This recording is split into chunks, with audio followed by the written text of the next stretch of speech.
Warning. There may be flashing images. And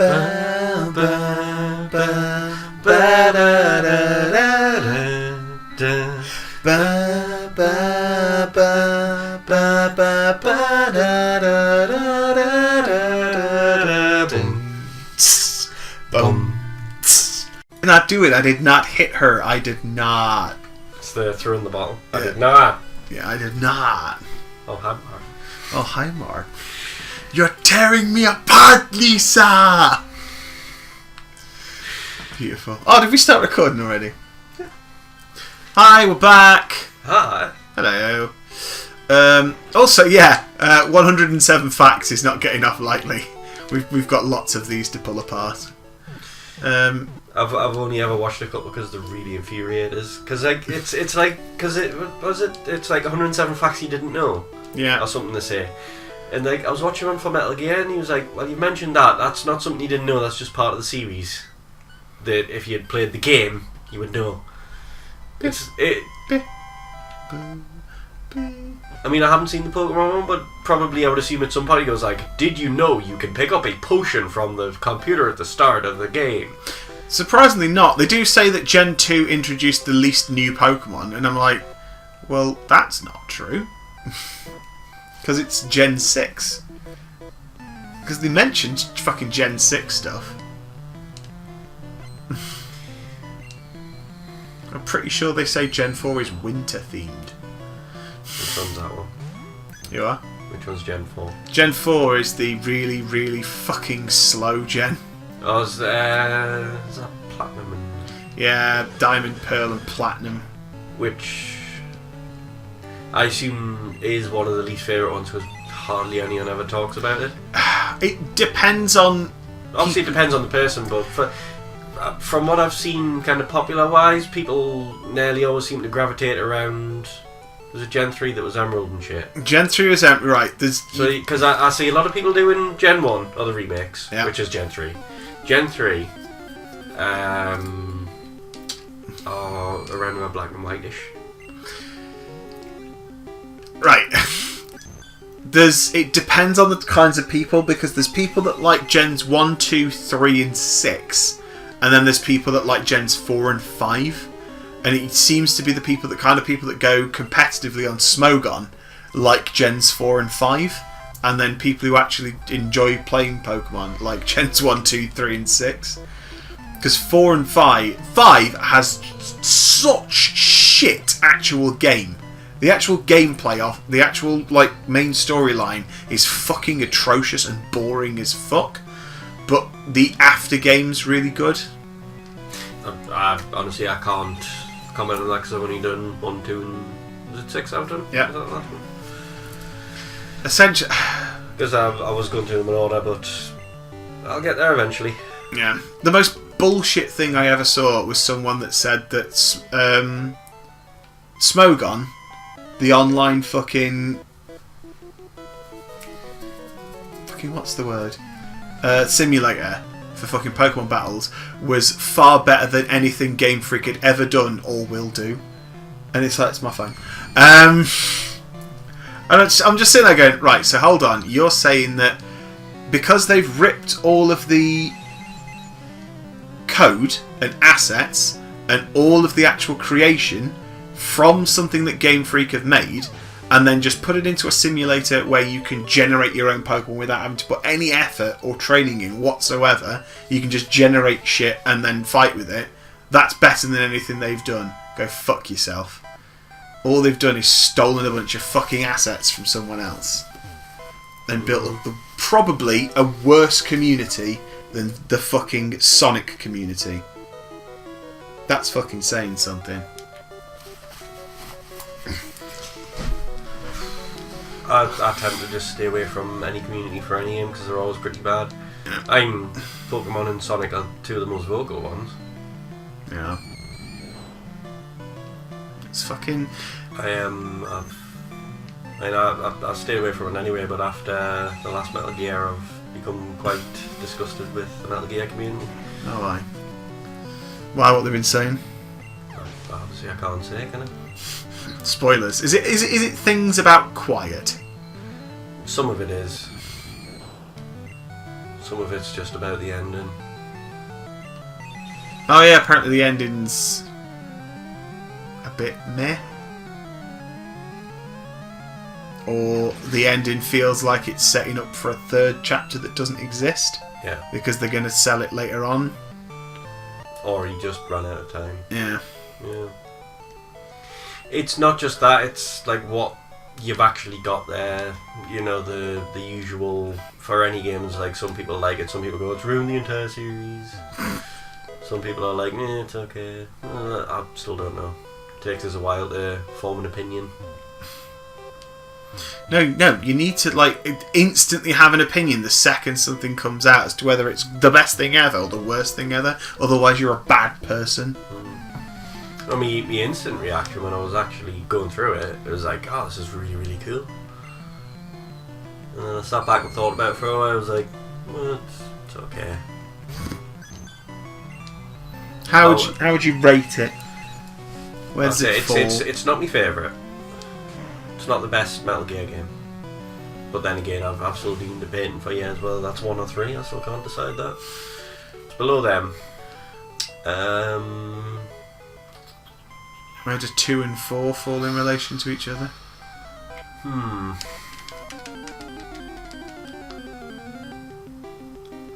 Look at happy little Haunter. Hey! How's it going? So, let's put 3 and 1 at the same place at the top for now. Then I would have...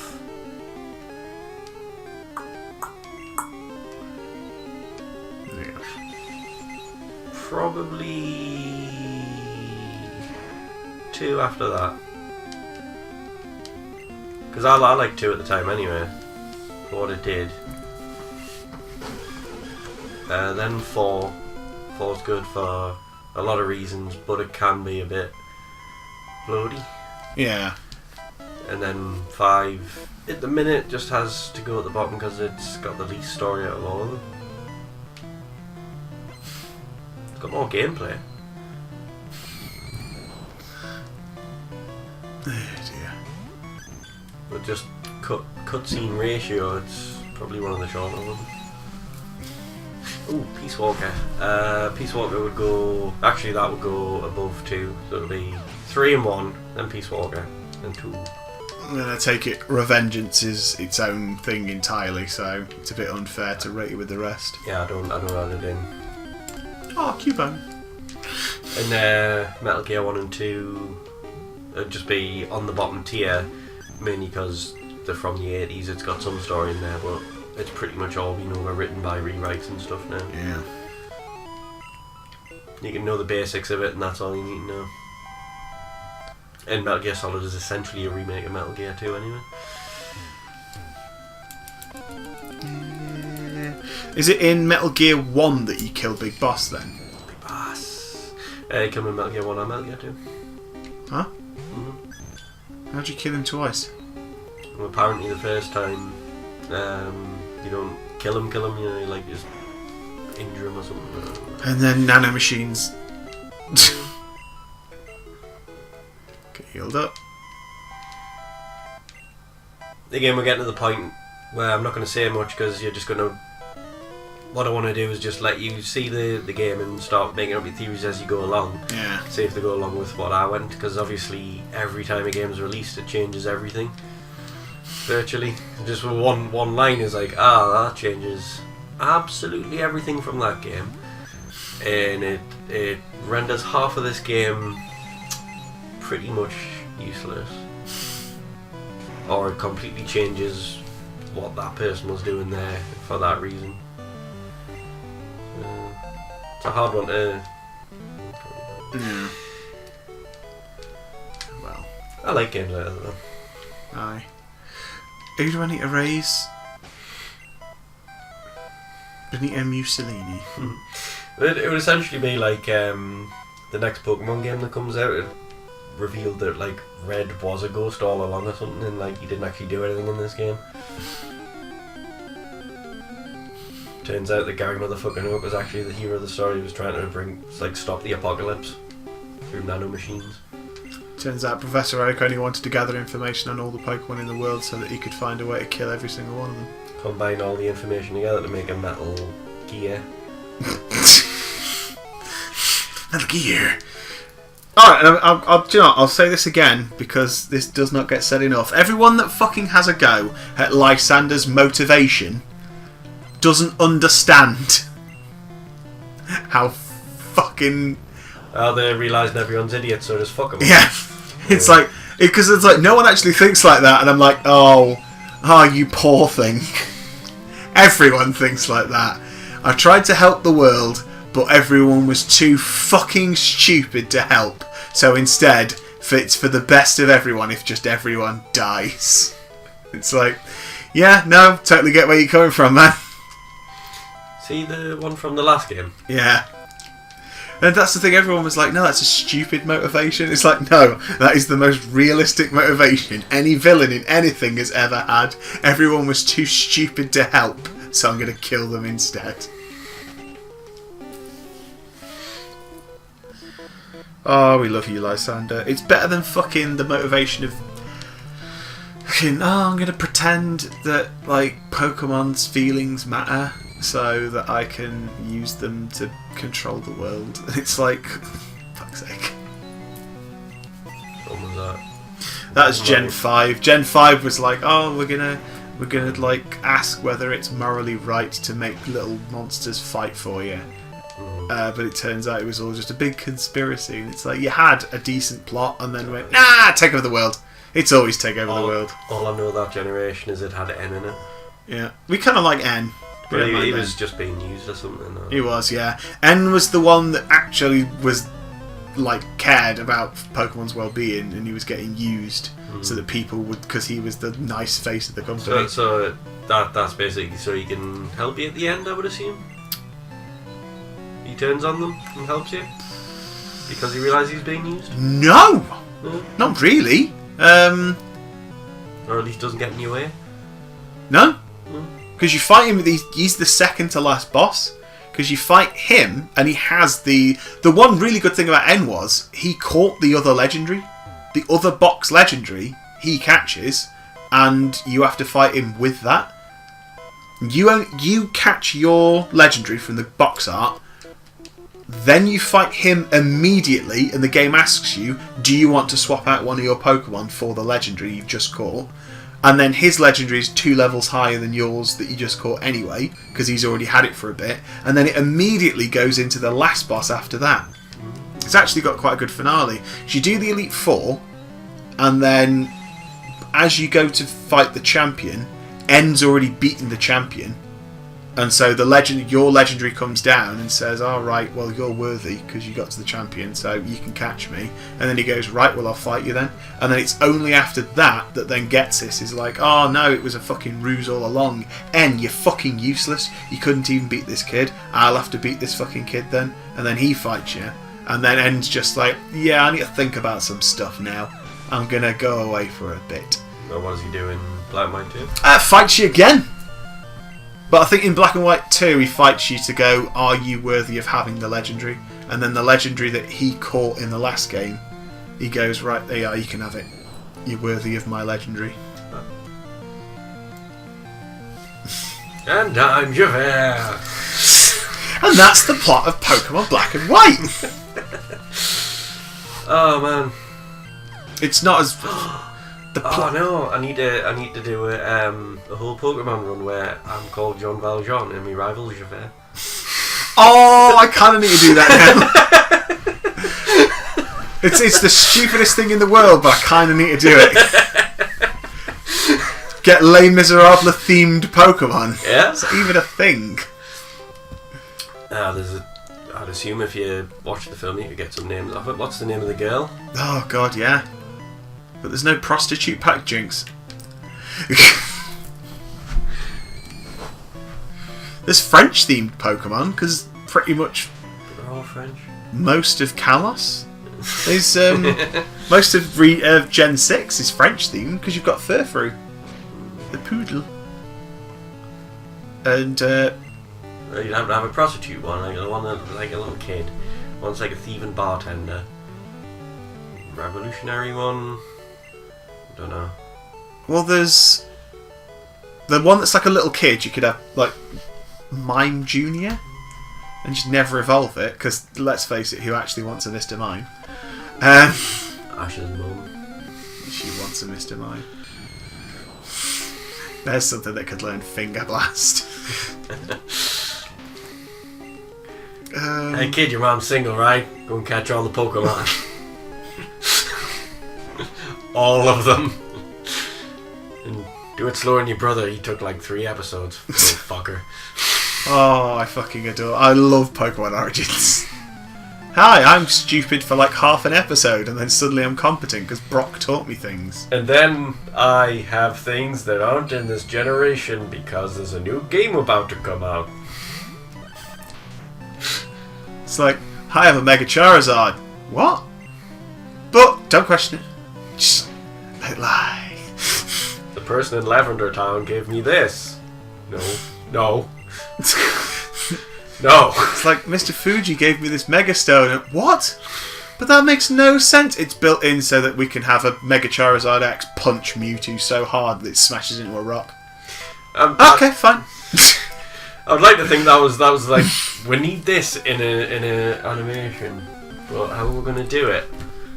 Just remake Red. How? Just do it. But there's no Mega. Just fucking do it. They'll start the rumour mill that we're going to remake Red and Green or Blue or whatever with the new engine, and everyone will go fucking apeshit over it because every time we release a new engine, everyone wants us to remake Red and Green and Blue. This is the thing, it's like, it's Pokemon's 20th anniversary next year, so they're going to have to do something like really good, like remake Red and Green again, and it's like, why? Admittedly, it makes the most sense to remake them next because they are currently the only games you can't play a version of on the DS. Mm-hmm. Yeah. So it does at least kind of make sense. I suppose if you're a fan of any long-running series, you always get to that point where they're just like, just remake the first ones. But they remade them a couple of years ago. Yeah, but there's a new engine, just remake them. Now, please. It's like every time new Metal Gear Solid comes out, they should remake Metal Gear Solid now. They did remake it on the Metal Gear 2 engine. Now, but they should remake it again. Why? Nobody plays the Twin Snakes anyway. Yes, the graphically better one, but everyone always goes like, oh no, you've got to play the original one. The original. Granted, it's not like, like the remake of Red is probably better to play for this because they just updated it and it was all thinking it. Whereas the problem I've got with the remake of Metal Gear Solid is that added in. They changed things. Like he jumps off fucking Mario jumps off a missile. What? Like somebody fires a missile and he jumps up in the air, like uses his tiptoes to like bounce off it and do a backflip. Nice. No, Metal Gear's it's got nanomachines and a giant walking robot dinosaur, but it's supposed to be kind of realistic. You don't do backflips off missiles. You do. Oh! Was that self-destruct or something? Yeah. That's metronome. That is metronome. Fortunately, there's a Healy point downstairs. Why are you letting me... Why would you do that?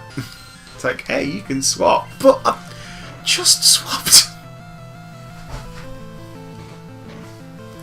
Oh well. Oh well. I knew it'd be self-destruct. All the moves in the fucking world it could be, and it was... Oh dear. Yay! Yay! Hi guys! Fuck confuse rate. I'm swapping. Is that the stop hitting yourself beam? Stop hitting yourself. So why are you hitting yourself? Why are you hitting yourself? That's what Why would you use Confuse Ray twice in a row? It makes no sense for you to use Confuse Ray twice in a row. Because Pokemon is a cheating motherfucker. I'm sure I've had fights against things that use Confuse, and every time you swap it out, it uses Confuse like it knows. Yeah. It's like, no, you can't do that. It's not fair. It's like, oh, I guessed that you'd stop being confused this turn, so I used it again. No, you just... Oh, You're programmed to use confusion. oh, no better end to the episode than your reaction to this beauty. Begin. Uh-oh. You have no idea what a train wreck this is.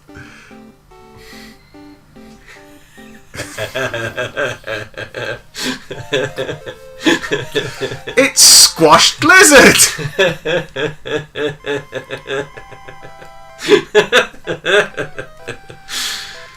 It's gonna get a good look at that shit. Yeah! It looks like there was an explosion and a big palm tree landed on his back and it's just crushed him and he's trying to escape from under it but can't quite reach. Oh. Help me! Kill me! Guys, you may not have noticed, but there's a fucking tree on me. Kill me! Next time. Yeah.